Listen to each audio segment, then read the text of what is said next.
হাইকোর্টে বড় ধাক্কা খেল রাজ্যের প্রাক্তন শাসক দল তৃণমূল কংগ্রেস। তৃণমূল সরকারের আমলে নতুন নিয়মে জারি হওয়া সমস্ত ওবিসি শংসাপত্রই বাতিল করে দিল হাইকোর্ট। বুধবার বিচারপতি রাজশেখর মান্তা এবং বিচারপতি অনুজ সিংয়ের ডিভিশন বেঞ্চ জানায়, ওবিসি এ এবং ওবিসি বি বিভাজন এখন আর নেই, তাই এই ধরনের শংসাপত্রগুলির আর কোনো বৈধতা নেই। যাদের এই শংসাপত্র রয়েছে তারা এখন থেকে সাধারণ শ্রেণী বা জেনারেল ক্যাটাগরি হিসেবেই বিবেচিত হবেন। 2010 সালের পর রাজ্যের ওবিসি সম্প্রদায়কে দুই ভাগে ভাগ করা হয়েছিল, ওবিসি এ এবং ওবিসি বি। তৃণমূল ক্ষমতায় থাকাকালীনই অন্যান্য অনগ্রসর শ্রেণীর শংসাপত্র নিয়ে চরম বিতর্ক তৈরি হয়। ওই সমস্ত শংসাপত্র দেওয়ার ক্ষেত্রে দুর্নীতির ভুরি ভুরি অভিযোগ ওঠে।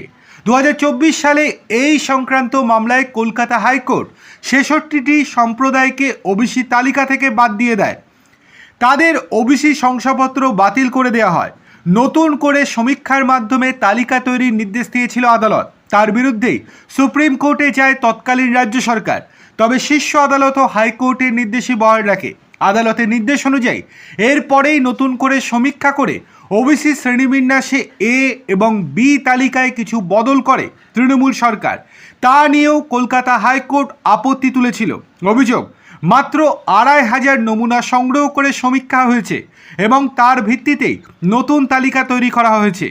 এর মাধ্যমেই মোট 142টি জনগোষ্ঠীকে ওবিসি তালিকাভুক্ত করা হয়েছিল। হাইকোর্ট আপত্তি করলে ফের সুপ্রিম কোর্টে যায় রাজ্য, কিন্তু এইবার আর শীর্ষ আদালত এই মামলায় কোনো স্থগিতাদেশ দেয়নি। ফলে নতুন নিয়ম অনুযায়ী ওবিসি শংসাপত্র দেওয়ার কাজ চলছিল, সেই নতুন শংসাপত্রগুলো পরিবর্তিত পরিস্থিতিতে বাতিল করে দিল হাইকোর্ট।